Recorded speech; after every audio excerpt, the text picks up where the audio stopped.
Hi everyone, welcome back to another Britiguan Talks. So I have here with me Regina. Hello. And we're gonna have like a friendly discussion to talk about things. As you know, this is like a monthly talk with me and my friends. So it's just to get to know us a bit more and just see how we interact normally. So Regina.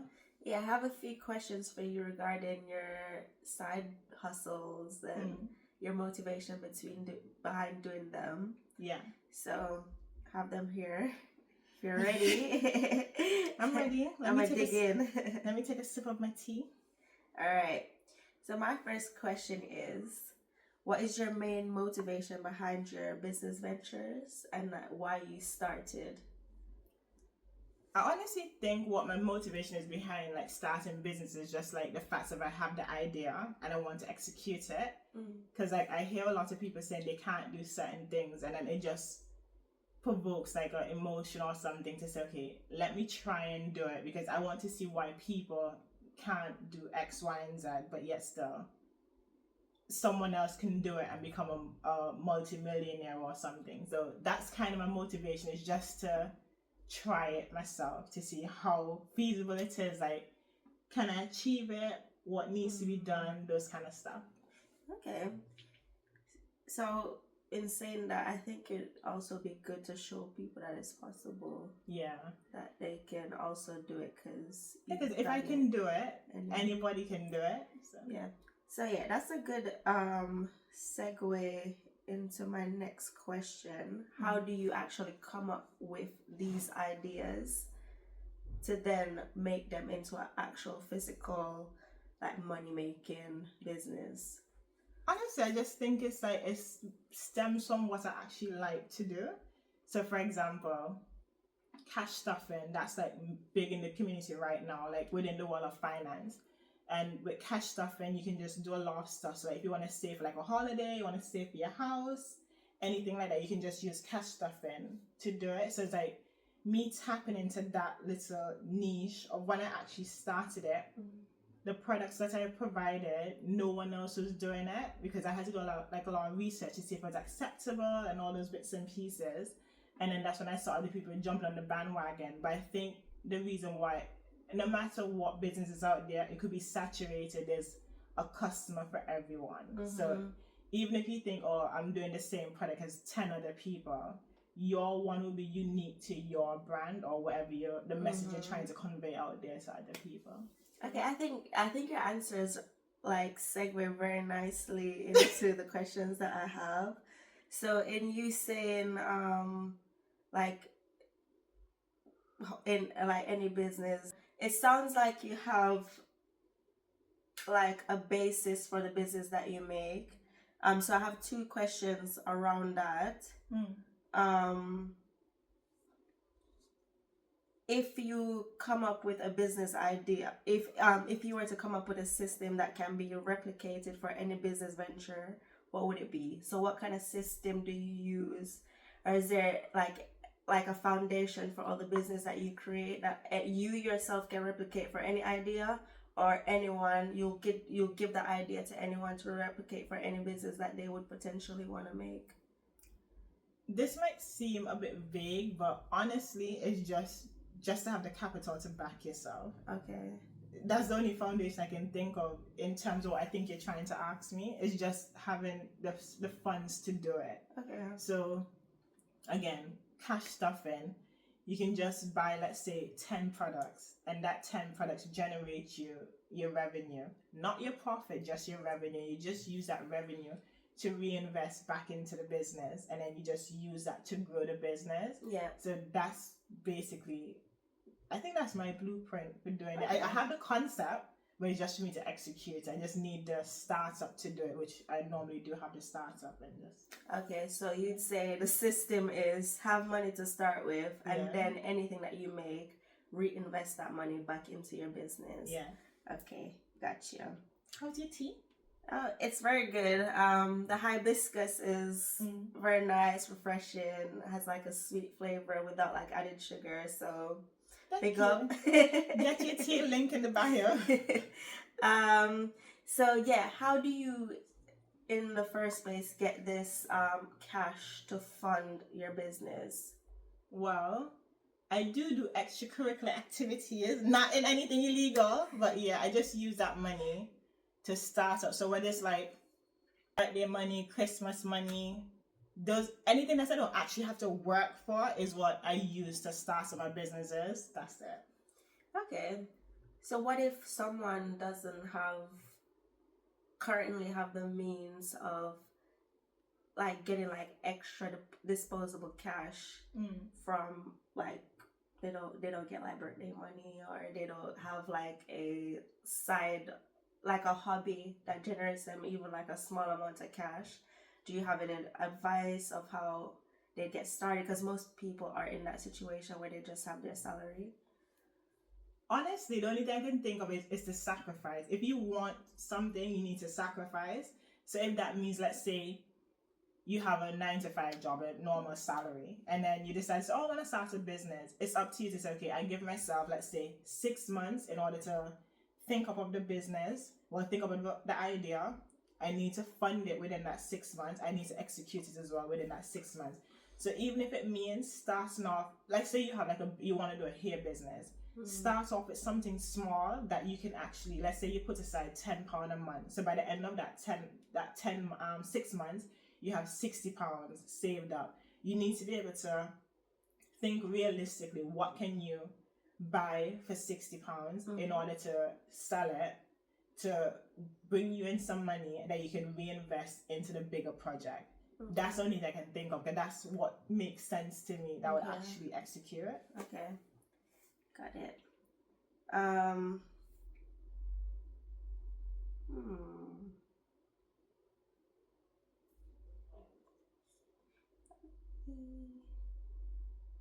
Okay, so yeah, you spoke about, like, you gave the example of setting aside a certain amount of money. That kind of is in line with like goal setting. So like you give yourself like a goal so that you can work towards having money to invest into your business. How would you say, what is your process for setting achievable and measurable goals in terms of like your finances and your businesses? How do you set the goals for them? Set your goals. I think it's basically like pressure. Okay.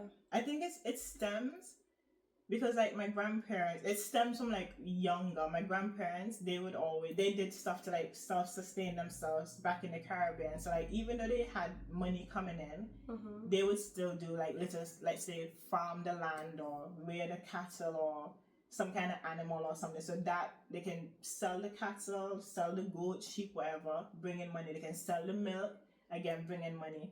My grandmother, she would do like she would do farming. So like if she planted cucumber, potato, some kind of ground provision, some kind of fruit, she'd take it to the market, sell. So like that was not her main income, but she would pretend, I don't know, my grandparents were like so weird. They would act as though they don't have money, but they had money. Yeah. They wouldn't actually touch what, like say the pension that was coming to the Caribbean. They wouldn't touch that. They would just survive off of what they were getting from the land, what they earning, and they would just leave that money there. So like I think that was just instilled in me from a young age. So it's like, okay, they know sorrel season, let's just take for example, sorrel season that comes up in December. So they know, okay, I have 3 months in order to like tend the ground, plant the seeds, soil to grow for December, so I'll be able to sell it. So like they know they have that 3 months that they need to prepare themselves. So that even if they sold some kind of crop that was before then, so let's say mango season was like during summertime, so then whatever money they got from the mangoes, they would like go out and buy sorrel seed and all the fertilizers, what they need to do in order to like say, okay, we have the 3 months, we need to prepare for that. So everything is about pressure. Well, in my case, again, it's like pressure because within me working in finance, everything is like kind of like time sensitive. So at the end of the month, you need to produce your reports and everything. So it's like, I know by this time I want something done because it needs to be handed over in order for something else to happen. So it's kind of like a big picture.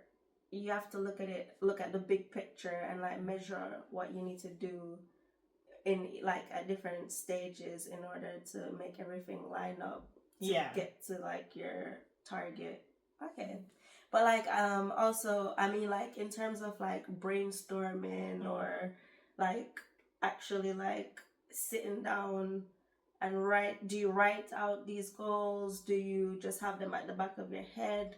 Is it something that you review like throughout that whatever time frame that you set yourself? How do you set them and then manage them towards like the point where you're meant to like have achieved them? Like what does that process look like?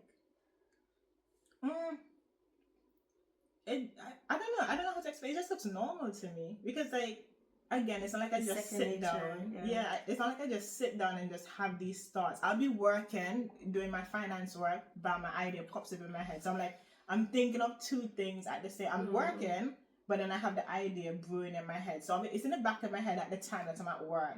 As soon as I'm like on the train going home, I'm on my phone writing down little notes and everything. So at least I have the concept of what I want. So then I start to think deeper within that journey from work to home. Where exactly what I need to do some research on it. Sorry. Would I need to do some research? Obviously I need to do research on it, but then where would I find the product that I need to in order to make my final product? So those kind of things. It always comes to me when I'm actually working. It doesn't come to me when I'm idle. So I think my brain needs to be doing something else in order for me to bring up these ideas. You're thinking, I'm making money for these people. How can I make money for myself? Exactly. I'm using them to make my money as well. So if it means that like I'm at work, again working, I'm using their internet, their resources in order to research my business. So it's like you're in that productive mindset when you're at work, and then that then triggers another like a chain reaction kind of thing. Okay, makes sense. Okay, next question. How do you allocate the money that you save from your your side hustle, and B, your salary? So my salary doesn't get touched. So it gets touched, not in a bad way. It gets touched, but it's just allocated to certain things. So let's say rent, food, those kind of stuff. Whereas like my side hustle, that would more go towards like, again, reinvesting to do something else or treat myself to something. So I'd more use my side hustle money to like enjoy myself than my salary, because I feel it's more rewarding to get something based on you actually doing like a creation. Is giving you that money, not you working a 9 to 5. Even though 9 to 5 is like a stepping stone, you use it. But then I use it in a different way, because I use it to think about other ideas to do something outside of work. So it's like more rewarding making money that you feel like it's like your blood, sweat, and tears. Because that's what your side hustle is like. Whereas 9 to 5 is just like a standard. Okay, got it. So in terms of, because I feel like you're good with money, and it's interesting to know how, like, percentage wise, what would you say your expenses are broken down in percentage for different things? Because I think as someone who's good at money, it'd be good for other people who want to have like an idea of how they should be spending, saving. For example, what's your percentage, for example, home expenses, holiday, food, investments? How do you have like a rough idea of how you break down your money in that way? To be fair, I don't really use a percentage. I just use goals. So like first I want to save X amount for the year. That's what I save, and then obviously compounding happens. So then the next year I'll still set the goal, but then because compounding is working in the background, if that makes sense, it just grows itself. But I'm still putting in a standard amount. So let's say just put aside £200 a month. That's not like a percentage of my salary. Just like I said, I want to put £200 away, no matter how much I make. It's just 200. If I make more, if I make less, I'm making that sacrifice of putting that £200 to wherever I'm allocating it to. So it's not like a percentage thing. It's just however I feel as though I want to be put aside. It's intuition, like you naturally know how much you need to set aside.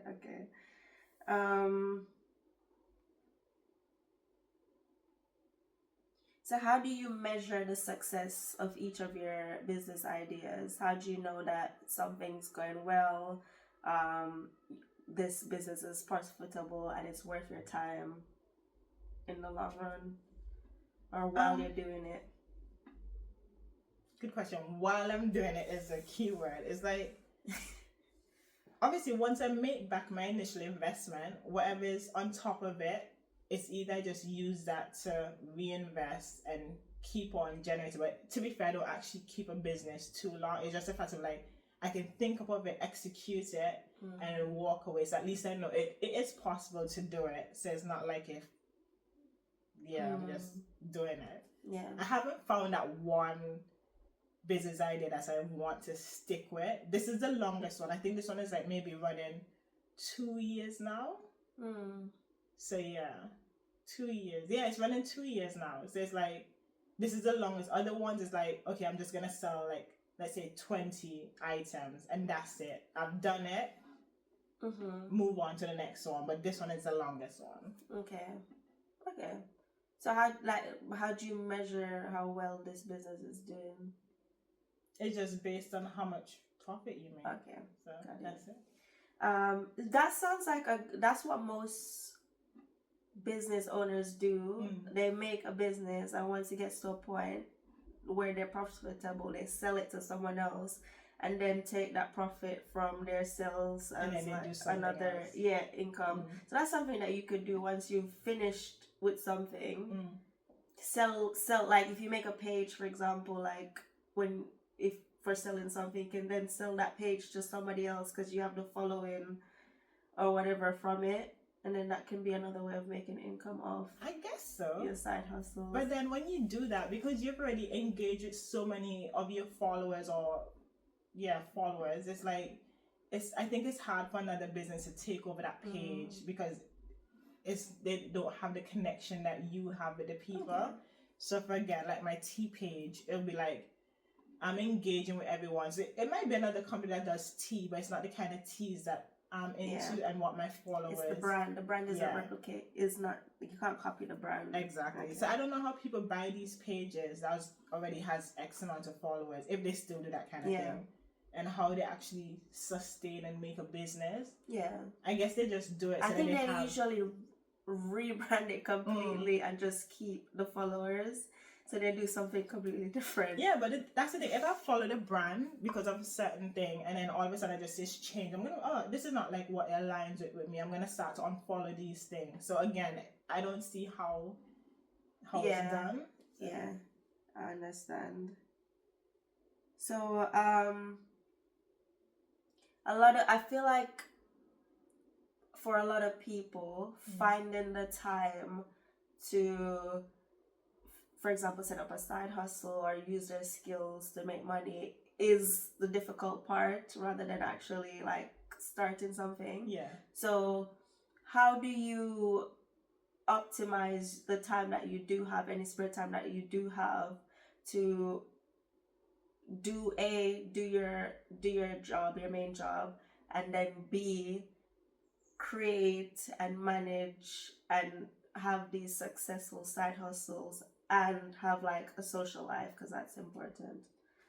Everything is done on a 9-to-5 time.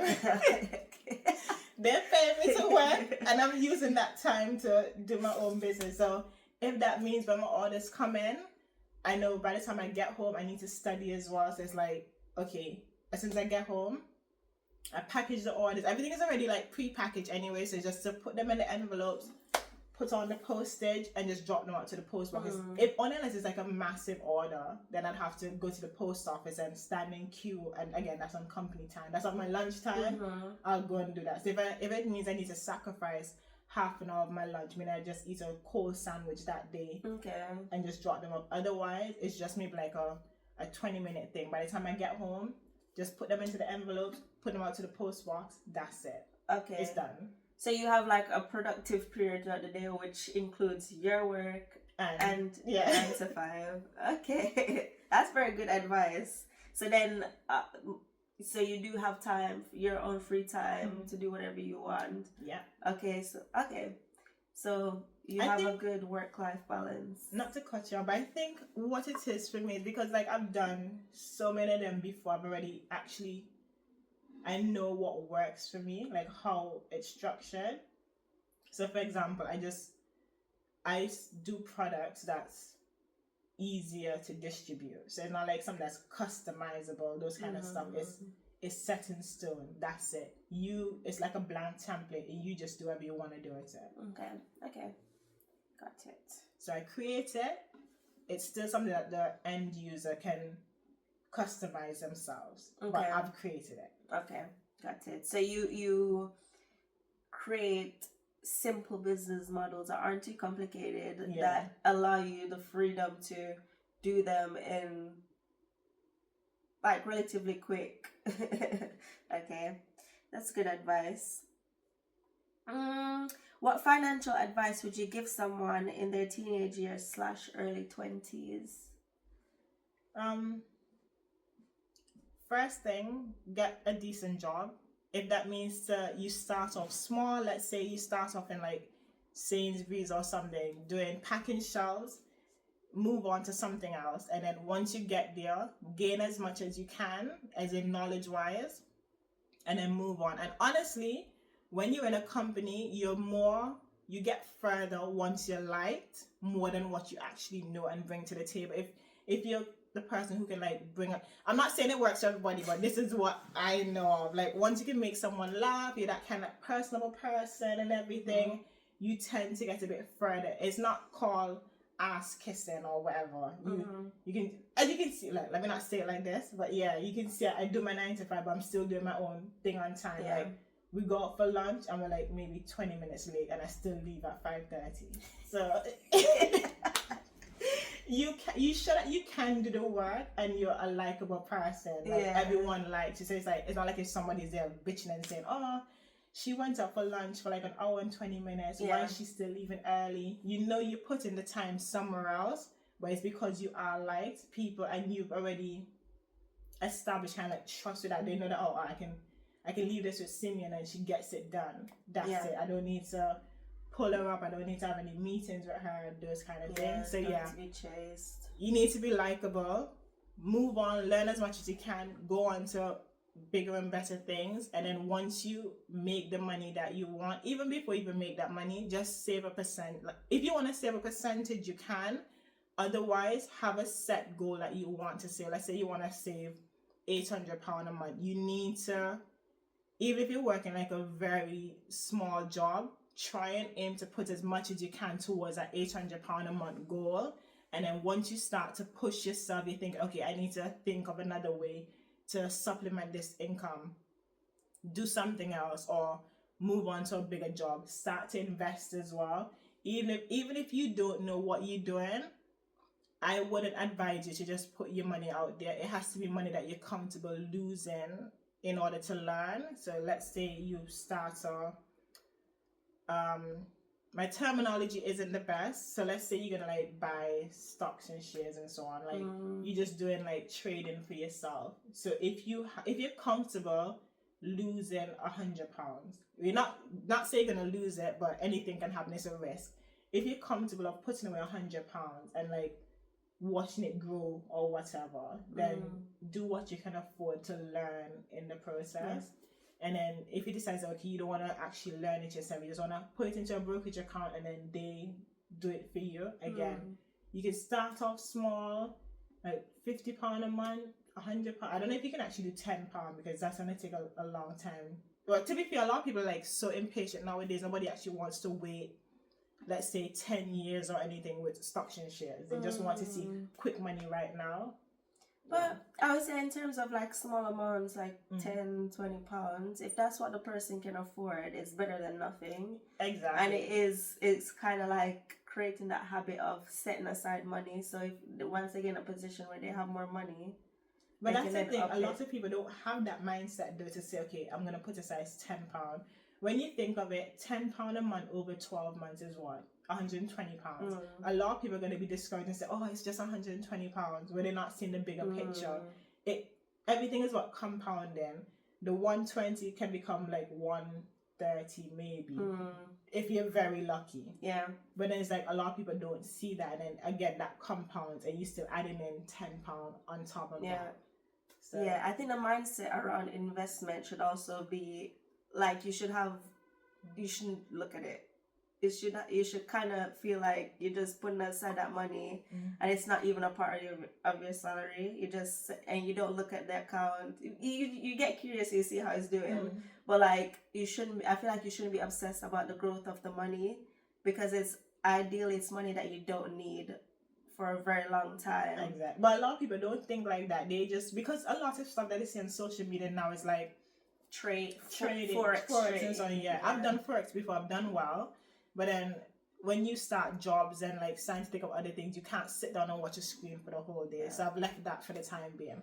But I said a lot of people, they want this get rich quick scheme. So like they're seeing all this stuff on social media, or invest in this, invest in that, and then it's gonna quadruple your money or whatever. Crypto came out. I invested in crypto, and it took me. When did I invest in crypto? I think it was before the pandemic. Yeah, it was before the pandemic.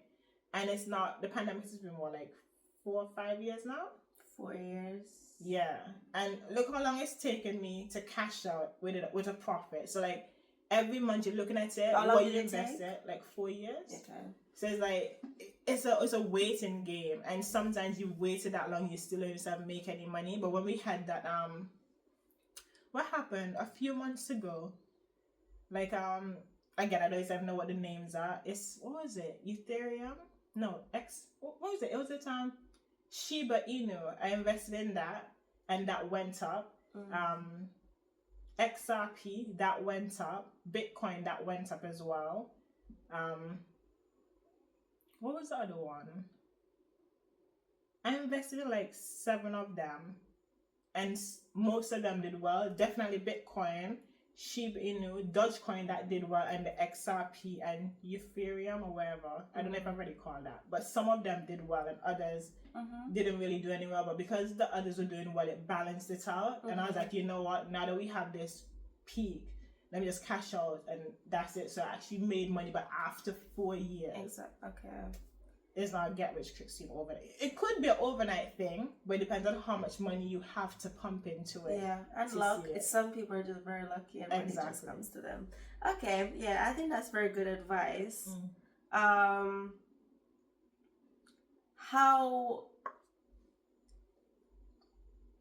important is like investing within like your money journey? It's very important because like, to me, when you invest, it's just another form of income that you have for the future. So again, if you're gonna like invest to say 10 years, who knows, in 10 years you might say, I want to do early retirement, and then you have that money working for you, and you can like take out your dividends or whatever, so you have like a little allowance coming to you, rather than, because if you're gonna retire at 30, you ain't gonna get your pension until like 30 years after that, unless you take a lump sum out and you get penalized for that. So yeah, investing is very important. Okay.